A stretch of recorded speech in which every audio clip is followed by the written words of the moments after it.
It's the end of the day with Ray. Hello, my friends. Earlier this week, I did that video and I was talking about the mega print dealers that are private equity backed. And I mentioned a company called New Charter. And I said I'll do a video on them later in the week. Today's that day. I'm excited about New Charter because it's an IT services roll-up that's being put together by Mitch Morgan. Mitch Morgan came out of Icon, very successful executive. He's accomplished some great things in his career. He's out there building this IT services roll-up, and it's being backed by our friends over there at Oval Partners, the same backers of FlexPrint. So obviously, it's kind of in our home territory, if you will.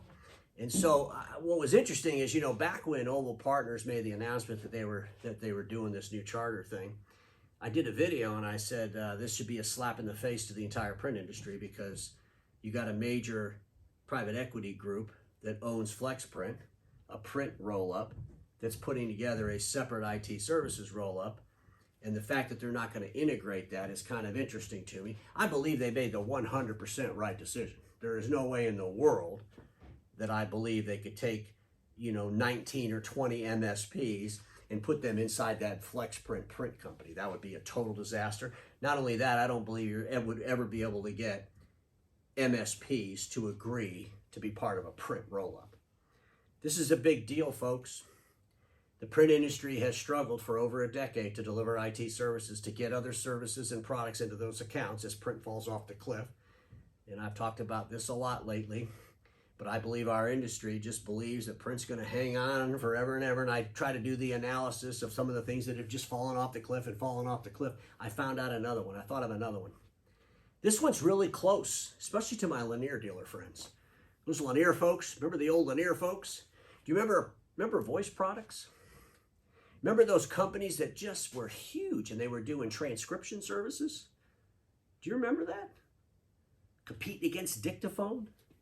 They would have offices with like maybe 100 or 200 transcriptionists transcribing recordings from doctors.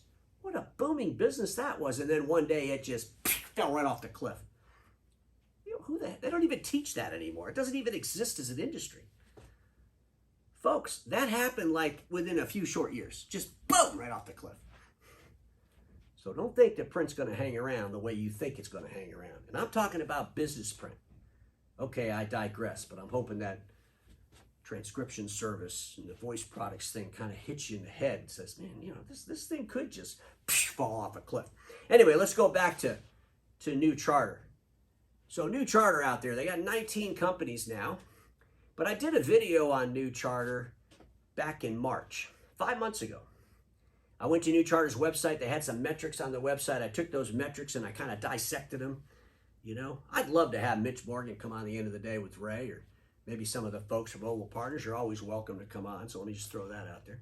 But I was going through these metrics and it's like, wow.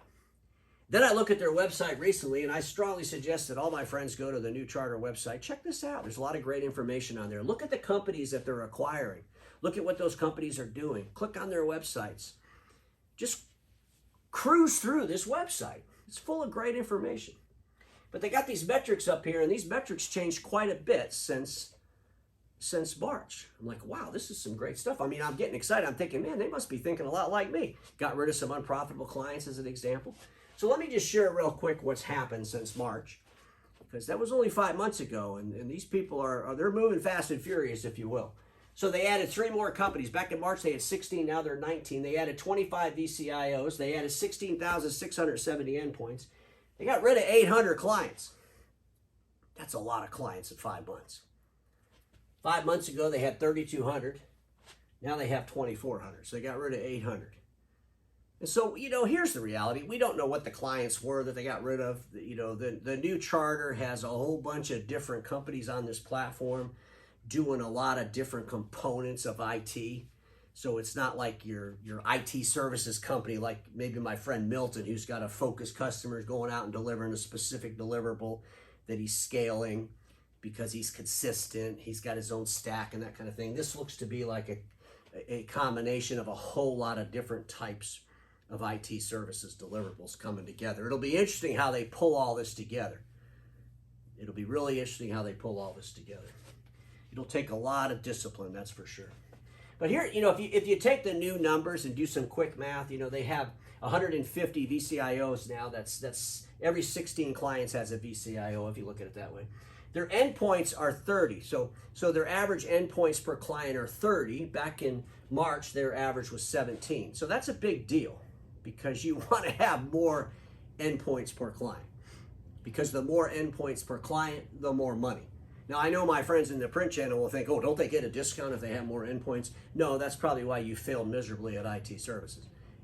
The more endpoints, the more of a cost to that end user per endpoint.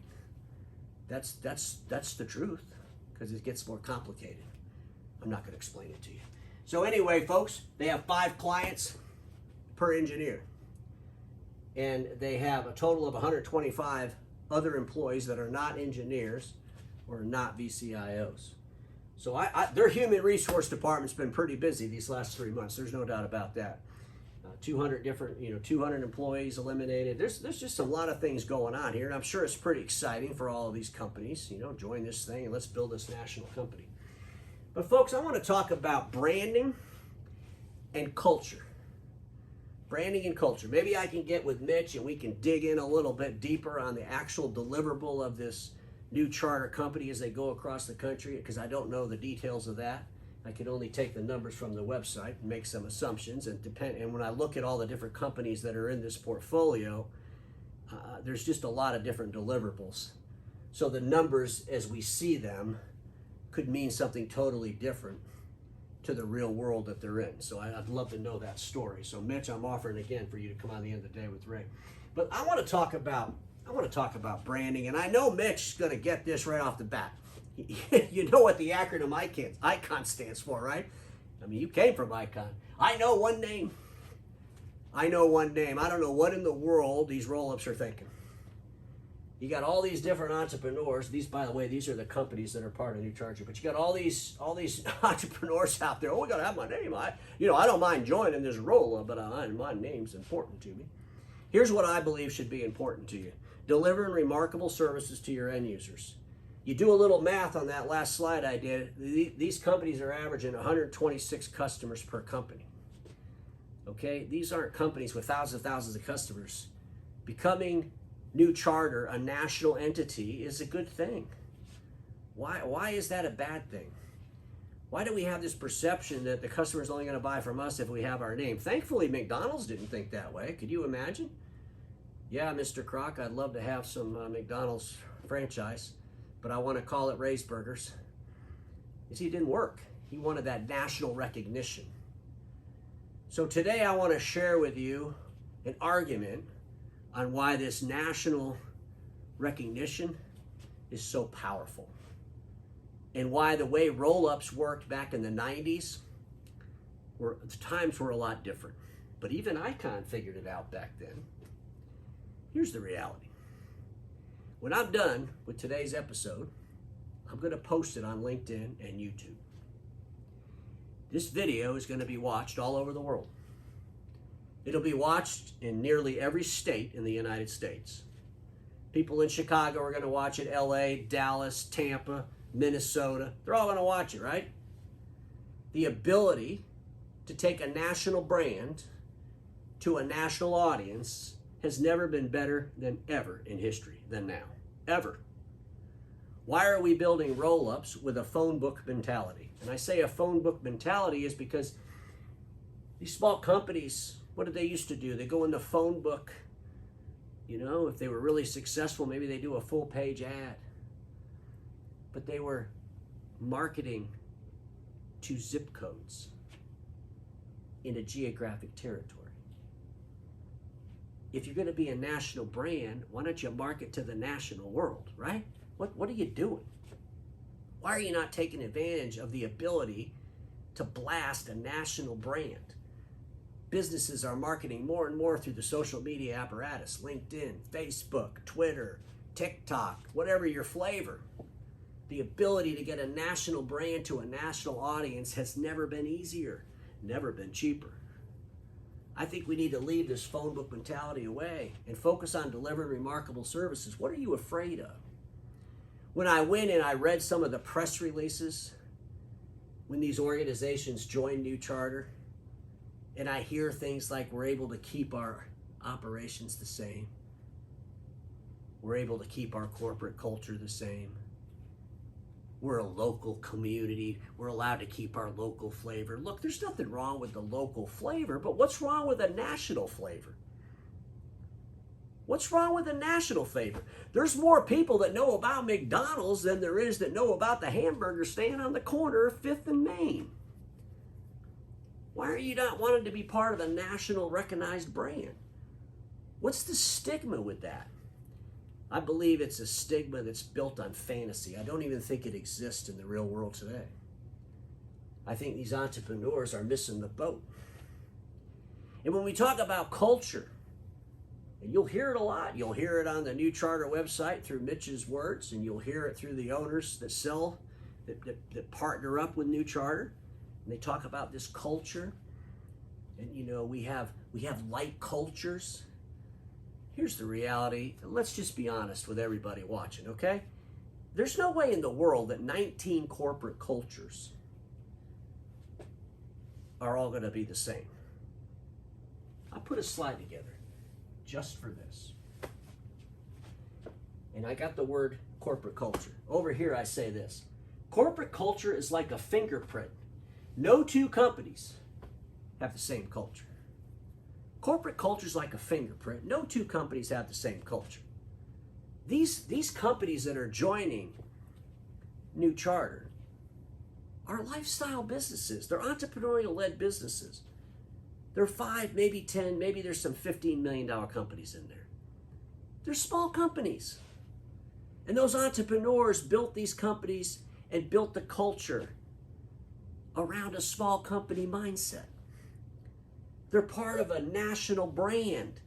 The value of that national brand is not going to be a whole bunch of independent corporate cultures, a whole bunch of independent entrepreneurial-led businesses. This is a fantasy. What value is that going to be?